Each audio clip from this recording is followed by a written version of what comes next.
Ya sahabat, tahapan berikut ini yaitu mungkin pada fase ke-6 ya, tahapan anakan murai batu ya, sudah berusia 12 hari dan tentunya murai batu ini sudah bisa terbang dan pasti harus dipisahkan dari tempat pembesaran tadi ya, agar supaya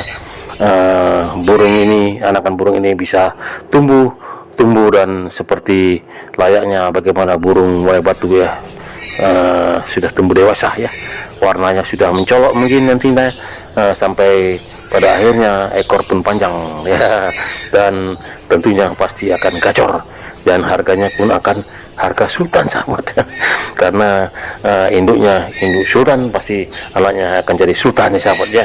Nah, itulah tahapan-tahapan yang dilalui sahabat.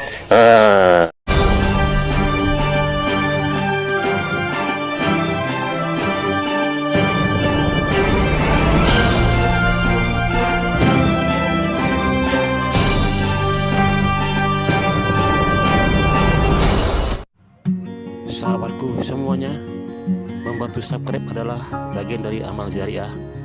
Yuk saling subscribe sambil beramal jariah dengan penuh keikhlasan dan keridhaan dari Allah Subhanahu wa Ta'ala.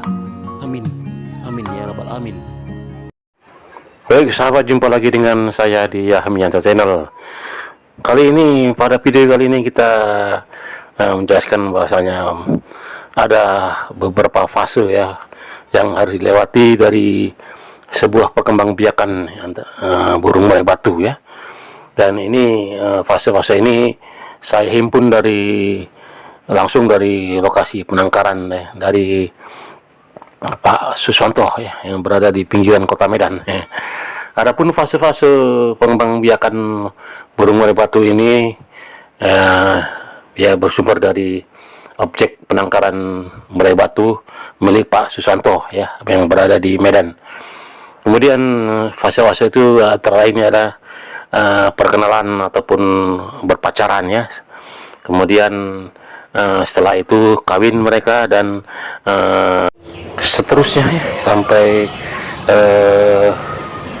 betul ya. Nah, berikut ini adalah fase pertama ya, ini pendekatan ataupun berpacaran mereka ya. Biasanya fase ini berlangsung kira-kira 2 ataupun 3 hari ya. Di sini ada proses sampai pada akhirnya nanti dari perkenalan terjadi perkawinan ya. Biasanya ini 2 ataupun 3 hari, tergantung nanti berapa telur yang dikeluarkan dari sang induk ya. Karena biasanya 1 hari perkawinan ya, 1 hari fase perkawinan menghasilkan 1 telur ya. Kalau 2 hari 2 telur dan 3 hari 3 telur ya, yang ditelurkan oleh sang induk ya. Nah, di sini kita lihat nanti ya, pada akhirnya nanti berapa telur yang ditelurkan oleh sang induk. Jadi di sini mereka berpacaran sambil ya tentunya kawin nanti pada akhirnya. Setelah itu secara insting mereka, naluri mereka setelah kira-kira nantinya akan menghasilkan atau bertelur, jadi mereka berusaha merajut satu sangkar, yaitu membuat sangkar untuk bertelur ya, ataupun nantinya sekaligus untuk mengeram ya, agar supaya telurnya dapat dirami ya. Dan mereka ini secara bergantian ya, bekerja sama dalam hal untuk merajut ataupun merangkai sangkar ini ya, agar supaya terjadi pembentukan sangkar yang bagus ya, yang tentunya aman dan kemudian bebas dari jangkauan manusia ya. Nah, itu dia. Kemudian setelah biasanya ini berlangsung proses ini pembuatan sangkar biasanya 2 ataupun 3 hari ya, itu tergantung faktor kesulitan ya. Kalau misalnya penyanggahnya gampang, mungkin cepat siapnya ya. Kemudian barulah sang induk petelur ya.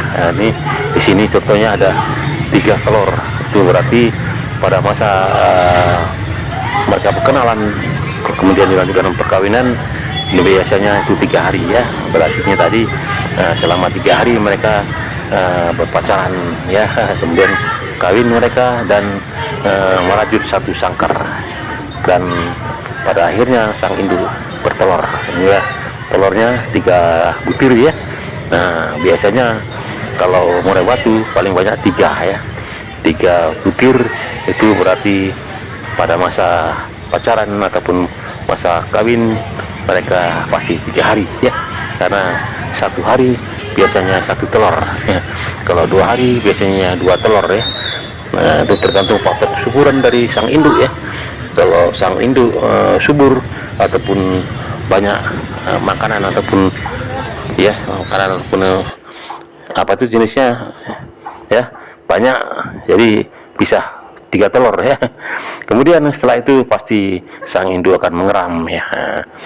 Biasanya dalam hal proses pengeraman ini berlangsung kira-kira 14 hari sahabat.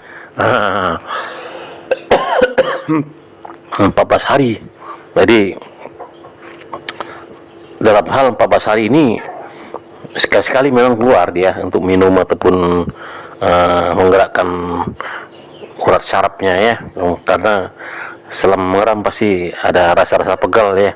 Kemudian dalam hal proses pengeraman, agar supaya pengeraman terjamin menetas ya, jadi sang jantan harus menolong ibunya ya, mencarikan makan ibunya yang sedang mengeram, agar supaya dalam hal proses pengeraman tidak terganggu. Dan setelah 14 hari pasti akan membuahkan hasil, yakni telur pasti akan menetas. Dan ini berdasarkan analisis yang diadakan Pak Siswanto, ternyata benar sudah 14 hari setelah dia lihat, dan ini ya sudah menetas ya. Lihat baru menetas ya, masih kecil ya sahabat, masih kecil baru menetas, kira-kira umur setengah hari ataupun 1 hari, mungkin tadi malam di menetasnya ya, masih kecil sekali, tapi dia sudah bisa meminta atau sudah merasa lapar ya. Nah, itu dia. Dan biasanya Pak Siswanto dalam hal melanjutkan proses penangkaran ini untuk pengembangan sang baby, biasanya Pak Siswanto cepat-cepat mengevakuasi ya, karena Pak Siswanto sanksi ya ataupun ragu ya akan keselamatan sang baby, karena kalau tidak dipisahkan ataupun tidak dievakuasi, sang baby bisa tidak terselamatkan, dikarenakan karena satu sangkarnya terlalu kecil ya, karena ini kan lama-lama membesar dia. Kalau sudah diberi makan, sang baby ini membesar badannya, dan kalau kalau sangkarannya seperti tadi, tentu akan kesulitan ya bagi sang ibu untuk melakukan proses, misalnya kalau malam ya mengelambui ya, karena itu terlalu sempit, nanti bisa mati ya. Kemudian sesak dia. Jadi Pak Siswanto mempunyai inisiatif pengalaman dia bahwasanya ini harus dievakuasi. Contohnya ini ya, satu jadi evakuasi, dan ini sudah sering dilakukan oleh Pak Siswanto ya. Dan Pak Siswanto pun mempunyai alat-alat yang sudah mereka miliki, yang sudah dibeli, tentunya alat semacam inkubator mini ya. Inkubator mini ini mempunyai setelan suhu yang bisa menghangatkan tubuh dari sang baby. Kalau babynya dievakuasi, pasti kalau malam perlu udara dingin, udara hangat ya. Nah, ini sudah berusia 3 hari ya. Ini anaknya udah berusia 3 hari sang baby ya. Tinggal 2 ini sahabat, karena mungkin sudah dibeli orang sahabat. Ini kan burung baby murai batu ya, baby murai batu, burung sultan sahabat. Jadi usia 3 hari pun sudah ada harganya sahabat, jutaan rupiah sahabat. Jadi di penangkaran ini sifatnya jual beli sahabat ya. Kalau ada yang ada yang suka, pasti akan dijual oleh Pak Siswanto ya, karena di sini dia tidak mau menahan. Kalau ada yang berminat untuk membeli sang baby, pasti dia jual. Tentunya harus menguntungkan sahabat ya, karena Pak Siswanto juga ini dalam hal proses perawatan baby perlu biaya ya, karena biaya mahal. Kemudian ini sahabat sudah berusia 12 hari sahabat. Sudah 12 hari sudah pandai terbang dia, bulunya sudah lengkap tapi belum terlalu panjang, dan dipindahkan oleh Pak Siswanto di tempat yang agak luas ya, seperti ini. Jadi mereka ini bebas ya. Nah, setelah 12 hari tentunya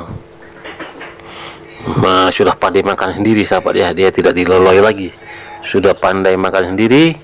Dan kita hari demi hari nantinya pasti pertumbuhan dari burung ini akan sempurna ya, bulunya akan panjang dan terbentuk dari khas dari burung murai batu ya sahabat. Oke sahabat, mungkin sahabat ada yang baru melihat video ini, silakan sahabat berikan subscribe kepada channel ini sahabat ya. Kemudian jangan lupa tekan tanda lonceng agar supaya sahabat tidak ketinggalan dengan video-video terbaru dari channel ini sahabat ya. Ini dia sudah tumbuh dewasa dan dilepas di areal penangkaran yang agak luas. Jadi inilah tahap demi tahap atau fase demi fase yang dilakukan oleh Pak Siswanto dalam hal mengembangbiakkan burung murai batu ya.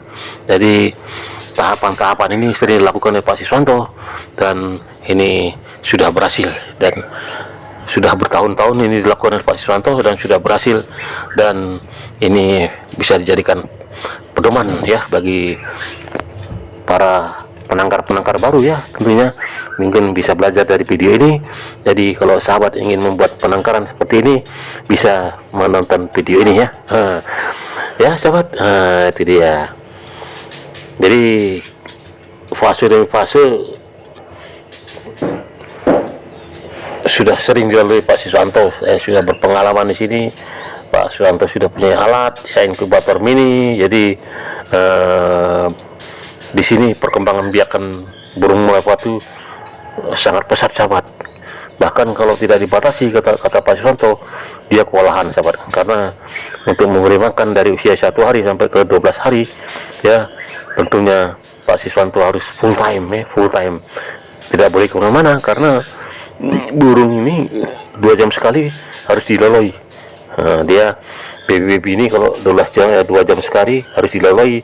Jadi Pak Siswanto tidak boleh kemana-mana ya, kalau sudah ada burung ataupun baby yang sudah dievakuasi ya, tentunya harus diberi makan atau diloloi dengan jam-jam yang sudah ditentukan sahabat ya. Itu dia. Oke sahabat, sampai jumpa.